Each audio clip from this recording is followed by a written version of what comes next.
Selamat tinggal 20 pinjol yang akan hengkang atau akan tutup di tahun 2025 ini. Karena pinjol ini kayaknya tinggal namanya aja deh di tahun 2025.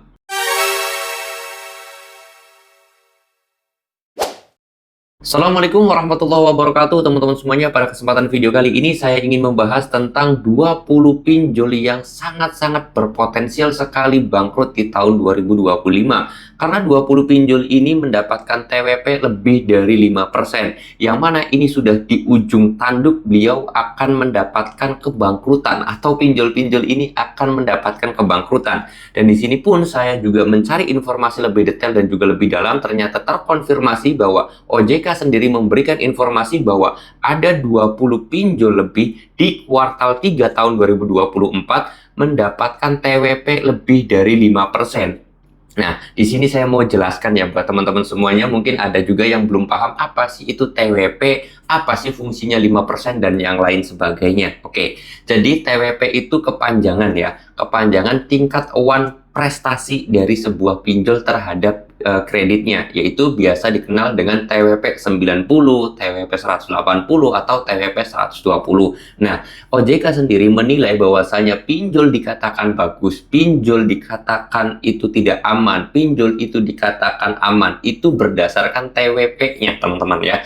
Jadi tingkat awan prestasi ini dinilai oleh OJK sendiri, dan OJK menggarisbawahi atau OJK sendiri selalu menyoroti pinjol-pinjol yang TWP 90-nya itu lebih dari 5%. Artinya ketika ada sebuah pinjaman online, terus kemudian tingkat awan prestasinya di atas 5%, itu artinya dia dalam ambang kebangkrutan atau pinjol tersebut sedang ada masalah besar, teman-teman. Dan OJK sendiri mengkonfirmasi ada 20 pinjol yang tingkat awan prestasinya itu di atas 5%. Jadi gampangnya dan simpelnya gini, pinjol itu dinilai dari TWP-nya atau tingkat awan prestasi. Ketika tingkat awan prestasi tersebut di atas 5%, artinya pinjol tersebut banyak nasabah yang galbay dan itu dikatakan darurat oleh OJK.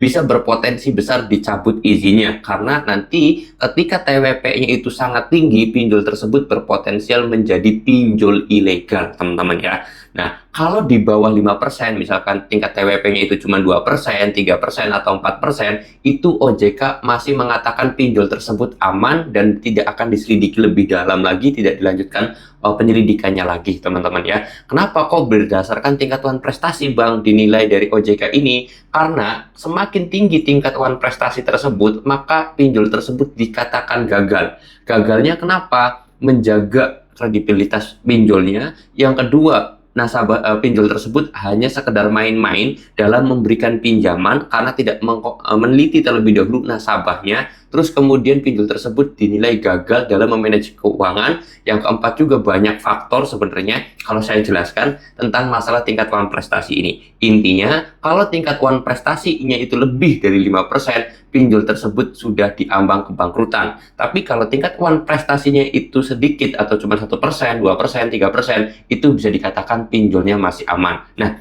apa aja Bang pinjol 20 ini? Nah, saya sendiri sudah menelusuri banyak sekali situs apa aja pinjol-pinjol ini, 20 pinjol ini yang mempunyai TWP lebih dari 5% ini, ternyata tidak disebutkan, teman-teman. Kenapa kok tidak disebutkan? Ya karena memang itu berbahaya, karena itu data privasi perusahaan, data pribadi perusahaan, dan OJK pun tidak sembarangan untuk memberikan informasi tersebut. Yang ditakutkan OJK, kenapa? Karena ketika disebutkan pinjol ini tingkat awan prestasinya sekian secara detail dan juga secara mutlak, maka nanti yang ditakutkan nasabah lebih banyak lagi yang galbay di pinjol tersebut. Seperti itu. Itu bayangan dan pikiran saya ya teman-teman. Karena ketika pinjol tersebut memunculkan TWP, itu biasanya mereka-mereka yang aman. Saya misalkan tingkat awan prestasinya 2%, itu dipublikasikan. Tapi kalau misalkan tingkat awan prestasinya di atas 5%, tidak ada yang dipublikasikan karena itu mengancam pinjol tersebut, oke?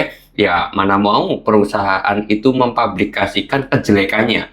Mana mau pinjol itu mempublikasikan keburukannya atau kegagalannya. Kan nggak mungkin. Jadi seperti itulah gambarannya teman-teman ya. Karena tingkatan prestasi yang tinggi itu menandakan pinjol tersebut buruk seperti itu. Oke, ya kita harap saja dan berdoa buat teman-teman semuanya. Mudah-mudahan 20 pinjol ini segera bangkrut dan segera ditutup oleh pihak OJK ya. Dan mudah-mudahan video ini menjadi gambaran semangat buat teman-teman semuanya agar lebih tenang lagi, lebih enjoy lagi ketika melakukan galbay. Jangan pernah melakukan gali lubang, tutup lubang. Itu pesan saya ketika kalian sedang galbay pinjol. Saya mau tutup dulu video ini dengan kata Assalamualaikum warahmatullahi wabarakatuh.